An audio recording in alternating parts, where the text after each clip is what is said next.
This video is brought to you by KM Plus Fuel Additive. अस्सलाम वालेकुम।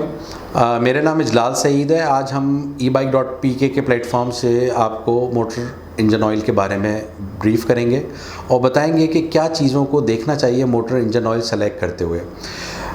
Basically motor engine oil या lubricating oil जो है उसके बारे में बहुत सी मिसकंसेप्शंस हैं। कुछ लोग उसको मोबिल ऑयल भी कहते हैं, जो कि कहा जाए कि मोबिल ऑयल नहीं है, ये बेसिकली इंजन ऑयल है या कार इंजन ऑयल है या मोटर इंजन ऑयल है। ये मोबिल ऑयल नहीं कहलाता। Mobil is a brand.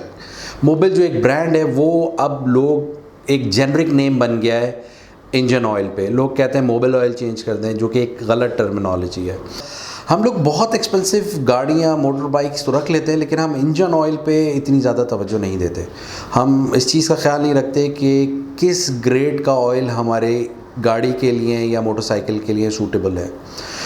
उसको अंडरस्टैंड करने के लिए सबसे पहले हमें एक ओनर मैनुअल होता है हमारी गाड़ी के साथ और मोटर बाइक के साथ कंपनी की तरफ से मिलता है, और उसके अंदर क्लियरली मेंशन होता है कि हमें कौन सी ग्रेडिंग का ऑयल अपनी बाइक, मोटर बाइक या गाड़ी के लिए इस्तेमाल करना चाहिए। अच्छा, दुनिया में हर जगह according to the weather oil को डिज़ाइन किया जाता है, क्योंकि हर एम्बिएंट टेम्परेचर बहुत बड़ा रोल प्ले करता है मोटर इंजन ऑयल के इस्तेमाल में। विंटर कंडीशन में आपका जो इस्तेमाल होता है इंजन ऑयल का वो बिल्कुल डिफरेंट ग्रेडिंग का होता है, और समर गर्मियों में के लिए या गर्म ममालिक के लिए एक डिफरेंट एम्बिएंट टेम्परेचर होता है, तो वहाँ पे आपको एक डिफरेंट ग्रेडिंग का ऑयल रिकमेंड किया जाता है। दो ग्रेडिंग बड़ी पॉपुलर है जो दुनिया में मानी जाती हैं। एक है API। API stands for American petroleum institute. इस दूसरी जो है वो SAE ग्रेडिंग होती है, वो कहलाती है सोसाइटी फॉर ऑटोमोबाइल इंजीनियर्स।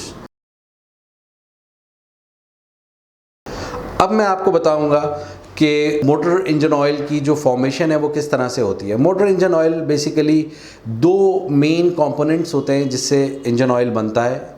एक तो बेस ऑयल होता है।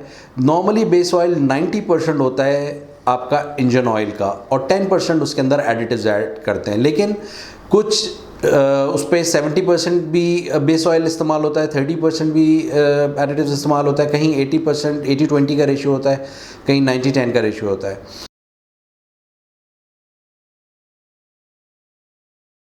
जैसा कि मैं आपको बता रहा था, बेस ऑयल एक इम्पॉर्टेंट इंग्रेडिएंट है इंजन ऑयल की फॉर्मेशन में, और according to API American petroleum institute इसकी जो बेस ऑयल की क्लासिफिकेशन है वो ग्रुप 1 से लेके ग्रुप 5 तक क्लासिफिकेशन है। मैंने जैसे आपको अभी बताया कि पाकिस्तान में इस वक्त ग्रुप 1 और ग्रुप 2 बेस ऑयल इस्तेमाल कर रही हैं कंपनीज़, और उनको इस्तेमाल करते हुए वो अपने इंजन ऑयल को प्रोड्यूस कर रही हैं। अच्छा, ग्रुप 1 को अगर आप देखें तो ग्रुप 1 बेस ऑयल में लेस देन 90% सैचुरेट्स होते हैं और 0.03% ज़्यादा सल्फ़र होता है। उसका विस्कोसिटी इंडेक्स रेंज जो होती है वो 80 to 120 के दरमियान होती है। इसमें टेम्परेचर रेंज ऑयल की 30 to 150 फ़ारेनहाइट होती है, और इसके अलावा group 1 base oil solvent refined होते हैं और सिंपल रिफाइनिंग प्रोसेस होता है, और इसी वजह से ये मार्केट में बहुत ही चीपर रेट्स पे अवेलेबल होते हैं। अच्छा, अगर हम ग्रुप 2 बेस ऑयल की बात करें तो ग्रुप 2 बेस ऑयल बेसिकली उसमें मोर देन 90% सैचुरेट्स होते हैं, और उसमें लेस देन 0.03% सल्फ़र, और उसका विस्कोसिटी इंडेक्स मोर और लेस वही होता है जो ग्रुप 1 का है, 80 to 120। और इसमें ये बेसिकली जो मैन्युफैक्चर किया जाता है ये हाइड्रोक्रैकिंग के ज़रिए इसको मैन्युफैक्चर किया जाता है, जो कि बहुत ही कॉम्प्लेक्स प्रोसेस है। फिज़िकल प्रॉपर्टी ऑफ फ्लूइड कहलाती है बेसिकली विस्कोसिटी, और इसको आसान अल्फाज में अगर हम देखें तो पानी की विस्कोसिटी कम है शहद के मुकाबले में। अगर हम पानी को स्लोप से डालते हैं तो वो बहुत तेज़ी से नीचे की तरफ आएगा, तो उसकी विस्कोसिटी कम होने की वजह से वो बहुत तेज़ी से नीचे की तरफ आएगा कंपेयर टू शहद या ऑयल कि उसकी विस्कोसिटी हाई होती है तो वो स्लोली मूव करता हुआ नीचे की तरफ आएगा। तो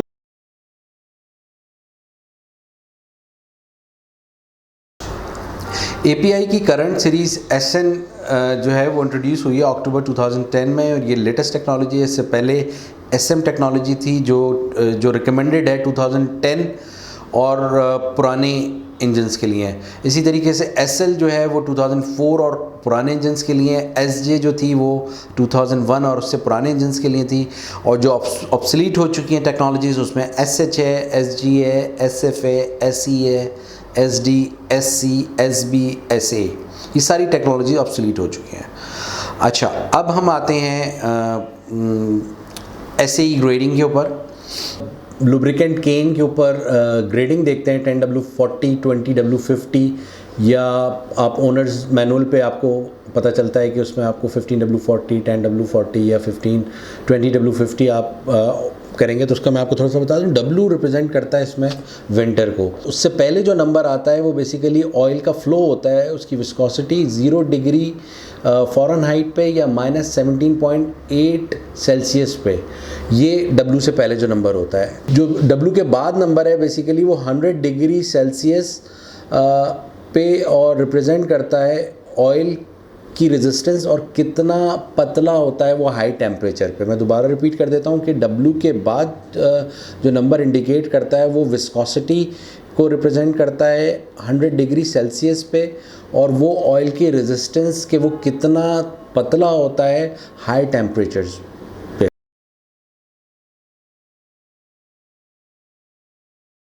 मैं एक दफ़ा फिर आप लोगों को motor bike users, car users को ये सजेस्ट करूँगा कि प्लीज़ आप लोग खुला ऑयल, लूज़ ऑयल मत इस्तेमाल करें, क्योंकि ये वक्ती तौर पे तो आपको इकोनॉमिकल लगता है लेकिन वो लॉन्गर रन में आपके इंजन की कंडीशन को सही नहीं रखता, सही तरीके से इंजन परफॉर्म नहीं करता।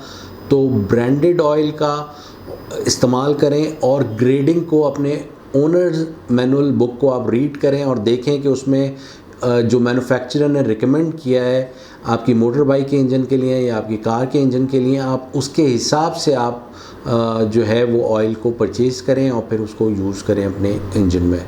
और जहाँ तक कि ये बात आ जाती है कि ये भी आपको ओनर्स मैनुअल में पता चलेगा कि आपको कितने टाइम ड्यूरेशन के बाद अपनी गाड़ी का या बाइक का ऑयल चेंज करवाना है। नॉर्मली लोग जो हैं वो अगर इम्पोर्टेड ऑयल यूज़ करते हैं तो वो ये कहते हैं कि जी हम 4000-5000 किलोमीटर्स के बाद गाड़ी का ऑयल चेंज कराते हैं, जबकि वो फॉलो तो करते हैं उस ऑयल कंपनी की रिकमेंडेशन को कि भाई 4000 किलोमीटर तक उसकी लाइफ है या 5000 किलोमीटर तक लाइफ है। लेकिन एक चीज़ सबसे इम्पॉर्टेंट है कि आपके मुल्क का वेदर, जो एम्बिएंट टेम्परेचर है और जो कंडीशन है वो भी बहुत बड़ा रोल प्ले करती हैं। तो ये जो मैन्युफैक्चरर होते हैं लुब्रिकेंट कंपनीज़, वो जो रिकमेंडेशन होती है उनकी वो एक आइडियल कंडीशन के ऊपर बेस की हुई होती है, जबकि हमारे मुल्क का एम्बिएंट टेम्परेचर, वेदर और दूसरी चीज़ें बहुत सारी ऐसी कि जो सूटेबल नहीं होती कि हम ऑयल को इतना लंबे अरसे के लिए हम उसको इस्तेमाल करें अपने इंजन के लिए।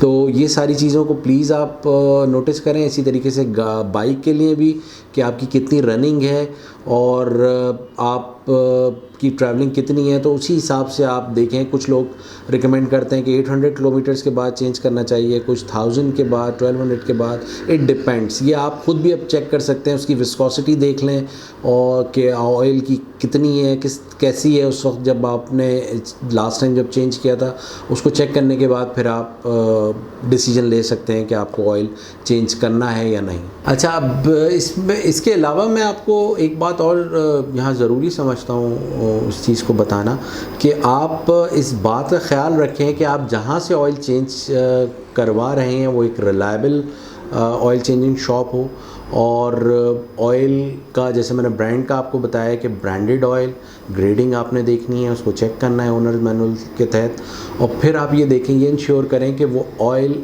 एक नंबर ऑयल हो, वो डुप्लीकेट या कॉपी ऑयल ना हो, क्योंकि वो भी फिर आपकी बाइक के इंजन के लिए या गाड़ी के इंजन के लिए नुकसानदेह होता है। यहाँ पे अमूमन पाकिस्तान में जितनी भी ऑटो असेंबलर्स हैं, जितने भी मैन्युफैक्चरर्स हैं यहाँ पे ऑटो असेंबलर्स हैं, वो अपनी ग्रेडिंग का ऑयल ब्लेंड करवाते हैं। यहाँ पे जितनी भी leading oil and marketing companies हैं उनके साथ एक कोलैबोरेशन होता है। और आप देखते हैं कि जब आप किसी 3S डीलर के पास जाते हैं और आप उस कंपनी का ऑयल जब आप परचेज़ करते हैं तो वो उसके कैन के ऊपर मेंशन होता है उस ऑयल एंड मार्केटिंग कंपनी का नाम कि जहाँ पे ये ऑयल ब्लेंड हुआ।